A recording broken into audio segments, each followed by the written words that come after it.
warahmatullahi wabarakatuh. Waalaikumsalam warahmatullahi wabarakatuh. Ya, kembali lagi di channel Ardisit.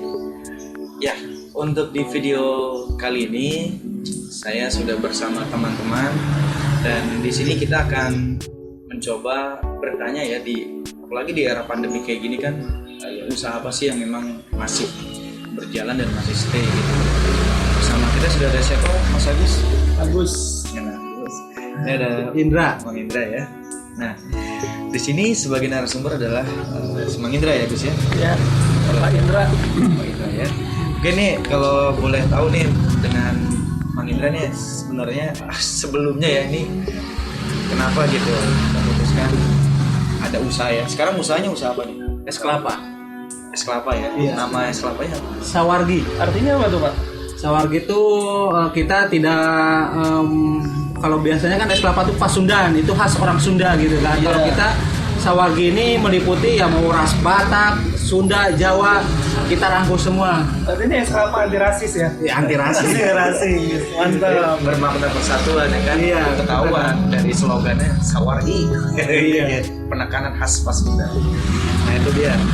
Mungkin kalau dari kenapa ya yang jadi alasannya kok bisa lagi kayak gini kan zaman susah nih istilahnya kan, zaman kayak pandemi kayak gini kan kita nggak tahu nih berakhirnya kapan dan masih terus berkelanjutan. Awal mula yang benar-benar mau ini bikin usaha es kelapa itu dikarenakan apa gitu? Motivasi dari diri sendiri atau gimana? Motivasi awalnya ya pastilah diri sendiri, keyakinan dari niat kita. Nggak mungkin kita omongan orang langsung didengar, Indra buka usaha es kelapa lah, kalau kita nggak paham juga kan buat apa gitu kan. Kayak ikut-ikutan gitu ya. Itulah seolah-olah usaha ikut-ikutan. Kalau saya tidak. Jadi awalnya saya kan orang kerja, tapi pengalaman dulu sempat buka usaha gitu es kelapa juga. Nah saya kalau buka yang lain kan nggak Apaan dulu? buka usaha ibaratnya warteg apa ketoprak itu kan nggak tahu ilmunya ya. Otomatis saya buka usaha yang udah saya ada ilmunya lah. Jadi yang udah benar-benar lebih pernah tahu gitu, pernah bikin atau pernah buka usaha kayak gini. Nah akhirnya diputuskan seperti itu. Tapi dampak yang didapatkan misalkan yang tadi saya pertanyaan di awal lagi ya kan, itu kan sekarang kan eranya corona ya. Bukan era ya, lagi pandemi corona. Terus es kelapa. Nah, alasannya yang benar-benar paling kuat selain tadi sudah ada pengalaman dan yakin bisnis ini akan berkembang atau mungkin kedepannya pasti continue itu seberapa persen ya keyakinannya gitu? Kalau keyakinan usaha sih pasti saya nggak mungkin lah 100%, pasti namanya usaha itu ada maju, ada surut, apalagi usaha es ini kan dengan harus ada dengan cuaca gitu kan, kondisi cuaca. Kalau panas ya mungkin alhamdulillah emang rezeki kan nggak ada yang tahu gitu, pasti. Tapi ya sedikitnya termotivasi pas kemarin ada corona. Sedangkan kebijakan saya kan orang kerja, kita yang utama tidak ada uang lembur, uang ada potong ya, uang makan itu udah dihilangkan. Nah saya langsung bikin konsep, rubah mindset gimana caranya nih buat pengganti tambahan itu. Ya saya ada sedikit modal, ya udah saya memberanikan buka usaha es kelapa gitu kan, karena yang setahu saya ilmunya di es kelapa gitu. Oh gitu, betul juga. Iya sih, kalau misalkan kita nggak tahu ilmu kan nggak mungkin jalan kan, sama kayak anak kecil masa tahu langsung jalan, kamu kan nyungsep kali. Bisa anak tuyul. Iya. Nah ini yang kalau yang selanjutnya nih mungkin ya tadi balik lagi kan dari pandemi ya kan, kita nggak tahu nih, pasti setiap usaha itu kita memiliki strategi masing-masing ya. Iyalah. Apalagi di zaman sekarang kita pandemi, ntar cuaca juga nentu nih kan, kadang panas, kadang hujan. Iya gitu. Jadi apa sih yang jadi strategi dari Mang Indra sendiri menghadapi kondisi cuaca yang nggak nentu, terus kondisi ya lingkungan sekarang nih yang nggak terlalu menentukan, orang nggak boleh keluar rumah gitu segala macam. Gimana cara meningkatkan? Kalau buat meningkatkan ke situ kita ya nggak tahu ya Mas Adi, tapi sedikitnya kita optimis lah, meskipun kondisi pandemi begini, namanya orang kan pasti ada kebutuhan lah, kayak beli buat pengen air kelapa hijau gitu kan, kelapa butiran, ya kita tidak terlalu berharap ke es. Kalau es kan Iya benar. otomatis cuaca begini orang kan Mikir juga. Ya. berpikir 2 kali ya. Kita juga yang punyanya juga ogah banget minum es kelapa ibaratnya kalau hujan begini sampai mencret loh ibaratnya. Tapi kalau kita namanya usaha apapun juga kalau nggak optimis sudahlah mendingan diam di rumah, nggak usah usaha. Ya kita optimis aja. Kalau kita pesimis mah ya nggak bakal maju. Betul. Kalau kita pesimis ya anggapannya pasti udahlah bendera putih ya sebelum Perang kita udah bodoh ya udahlah. Nggak usah mendingan. mungkin ada tamu nih Mas Agus melihat Jadi dari peluang. pertanyaan dari saya, Mas Indra, Mas Indra kan kerja, ngebagi waktu antara kerja dan usaha, ngebagi pikiran, ngebagi waktu. Nah itu dari keluarga sendiri ngedukung apa enggak? Apa ada penolakan karena udahlah lagi corona gini kerja aja, bagi waktunya nanti susah, usaha juga belum pasti. Takutnya tadi dari keluarga nggak usah lah ngapain ribet-ribet gitu ya. Yang pasti-pasti aja, atau gimana? Awal mulanya saya dibicarakan dengan modal pengen buka usaha itu otomatis keluarga kurang mendukung. Karena apa? Keluarga istri kah? Ibu kah? Keluarga istri otomatis. Saya sih bicaranya sama istri aja lah, nggak bawa orang lain. Bukan keluarga presiden berarti. Bukan, kalau keluarga presiden mah nggak buka es kelapa, bukannya kedai lah. Kedai es lama tapi. Iya. Sama aja ya. Tapi kan lain kalau ininya, Lain, ya. lain strateginya karena kita modalnya pas-pasan. Ya otomatis keluarga awalnya sih tidak mendukung karena apaan? Kamu nggak pusing buat mikirin ntar resikonya kedepannya apa gimana cuacanya. Ya dengan itu ya kita tampung, ya kita pikir ya karena udah saya merasa yakin optimis. Udah gimana ntar aja lah, namanya orang usaha pasti ada hasil gitu kan. Meskipun itu hasilnya sedikit ya kita syukuri, insya Allah berkecukupan gimana. Saya suka sama statementnya Mas Indra. Pendapat dari orang ditampung. Tapi kita enggak tolak. kita tumpahin tolak lagi enggak ya? Enggak, kalau yang ditumpahin itu yang udah gak jelas kita tumpahin lagi.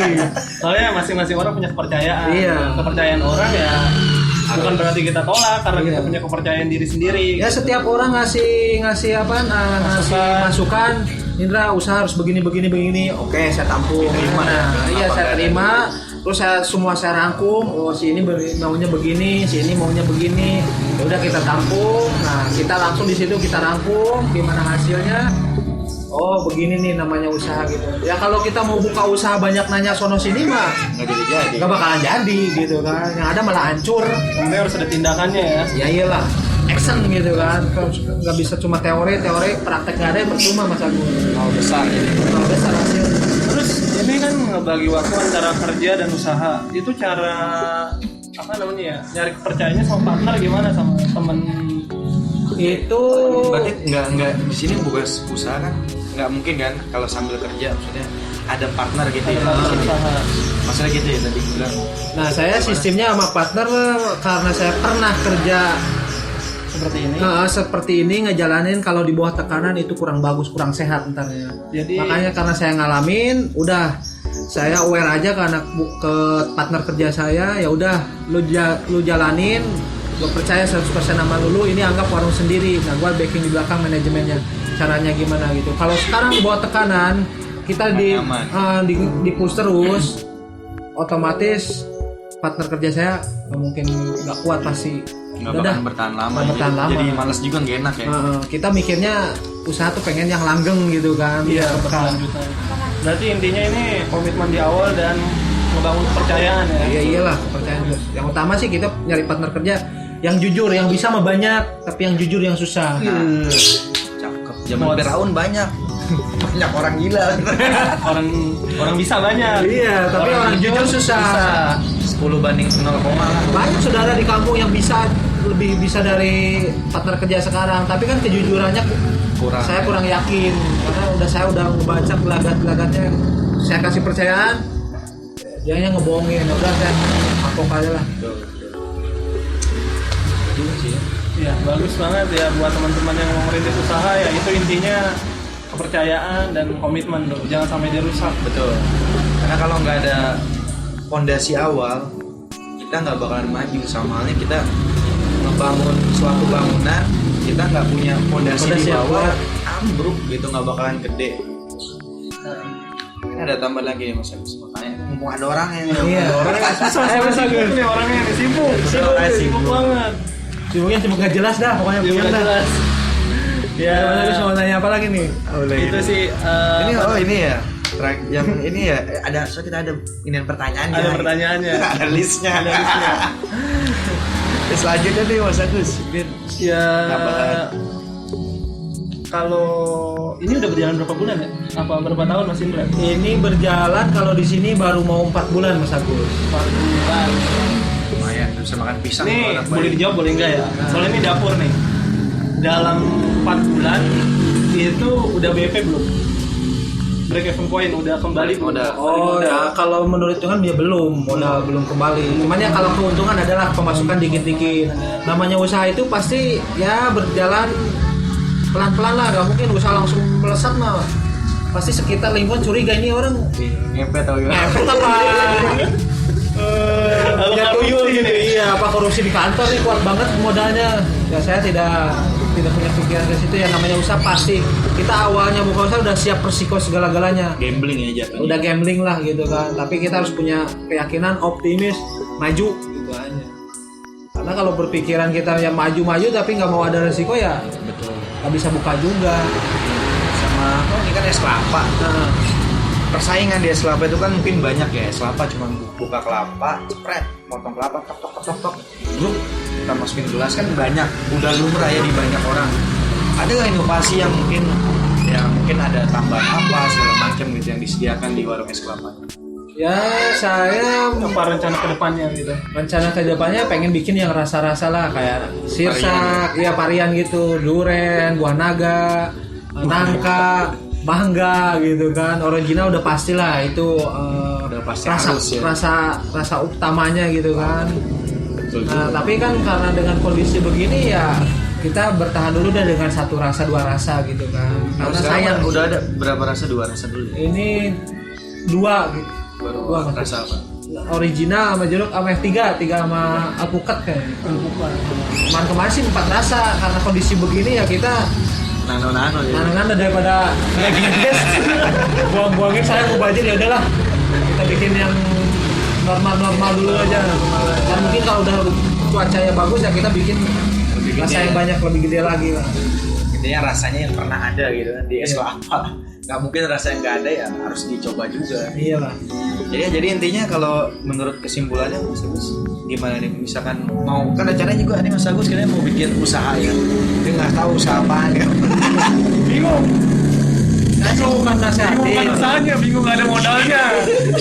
Ini kasih masukan aja kalau kita ada modal yakin usaha mendingan usaha gitu. Tapi ya sedikitnya harus punya ilmunya, manajemennya. Kita sekadar buka usaha ya naruh monyet aja taruh di situ doger-doger bisa nyari duit gopean logikanya gitu kan. Keras sekadar kerja ya bisa aja kera juga sekedarnya, tapi kan kita harus ada hasil. Ya masalah gede kecilnya itu gimana ntar tergantung kitanya Mas Agung. Ya, balik lagi nih barusan kayak Mas Indra bilang masalah gede kecil. Nih sekali lagi pertanyaan dapur nih. Kalau mau siap. dijawab silakan. Enggak ya udah, enggak apa-apa. Omset 1 bulan. Boleh dijawab boleh enggak? Salah satu bulan itu aduh sifatnya konfidensial, saya tidak bisa masih tahu, tapi ya alhamdulillah. Dibisikin aja coba kalau Barangkali mau naruh saham. Oh, kan dulu deh Gus, harus sama gampang. jadi TBK kan. Ya, utamanya ada lah, lebihnya lah buat tambah-tambahan dapur mah. Dapur ngebula ya. Iya, kalau dijelasin ntar takutnya giliran Mas Agus buka hasilnya nggak segitu kan Nyeri. kecewa gitu. Gimana sih Mas Indra? Katanya sebulan segini. Rezeki orang kan beda-beda. Iya. Saya buka sekarang begini hasilnya saya segini ya nggak tahu Agus mungkin bisa lebih dari saya apa kurang dari saya gitu kan. Takutnya saya segini Agus segini kan gimana sih ngasih saran buka usaha bohongan nih. Nah Jadi kalau dapur mah itu konfidensial banget deh, jangan dibicarakan. Iya benar. privasi. Nah preferensi kecuali Mas Agus kan sama-sama buka Coba usahanya lah. sama. Nah itu tuh baru ketahuan warung saya kok segini, tapi kan lihat sikon lokasi Daerah, juga daerah. Ya Agus kalau jualan es kelapa di puncak kan logika juga. Ada yang beli orang Jualan dingin. Iya, orangnya dingin kecuali Berjualan kopi bukan Nah. kelapa. Dengan air panas laku, pop mie aja airnya 4.000. Nih nanya nih soal cara nyurvei tempat gimana? Apa aja Survei poin-poin lokasi gitu yang ya. perlu diperhatikan kalau nyurvei tempat buat buka usaha gitu. Usaha apa aja ya? Ini bagi ke teman-teman gitu, barangkali yang membutuhkan. Kan banyak nih yang Pengen pandemi nggak tahu, di iya. PHK gitu, pengen buka usaha atau Cari coffee shop peruntungan. atau apa gitu kan.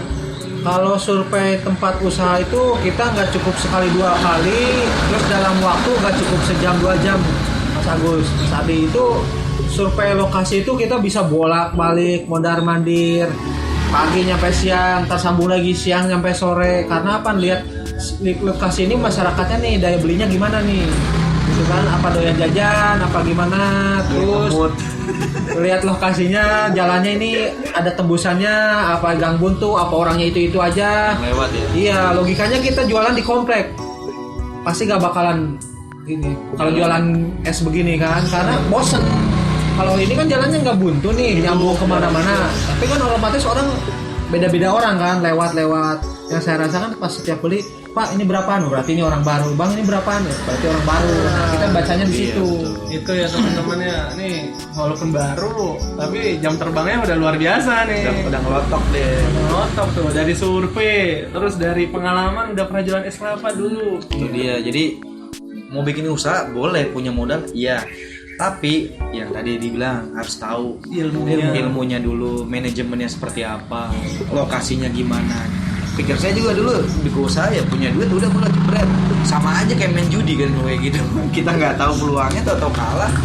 Ya kan yang didapat apa? Bukan keuntungan malah buntung ya. Betul. Boro-boro jual modalnya. Susah ya. Susah lah, yang ada modalnya kemakan itu mah. Benar. Tuh. Oke, Mas Indra kalau gitu Mang Indra ya? Iya. Sudah mulu. Emang dia orang Jawa bukan? Jadi kesimpulannya gimana nih? Sama Mas Arti simpulin. Silakan obrolan kita. Tadi udah saya sedikit lah.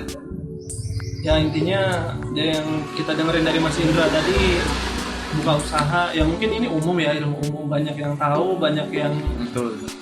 udah sadar gitu. Cuman kan kadang kita sadar doang, kalau nggak ada tindakan dan nggak ada kemauan percuma gitu kan. Intinya optimis, komitmen, percaya sama diri sendiri, bangun kepercayaan sama partner, dan ilmunya ditambah lah gitu.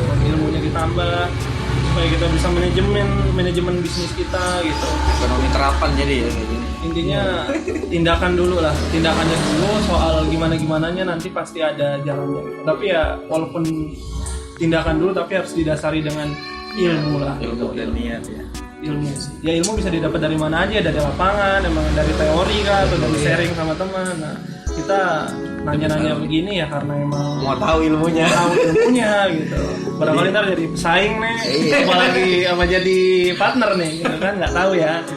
Banyak Ini orang. tindakan ya, tindakan untuk menciptakan hasil lah. Percuma gitu kalau kita sadar tapi kita nggak ada tindakan. Malah jadi nol besar nanti.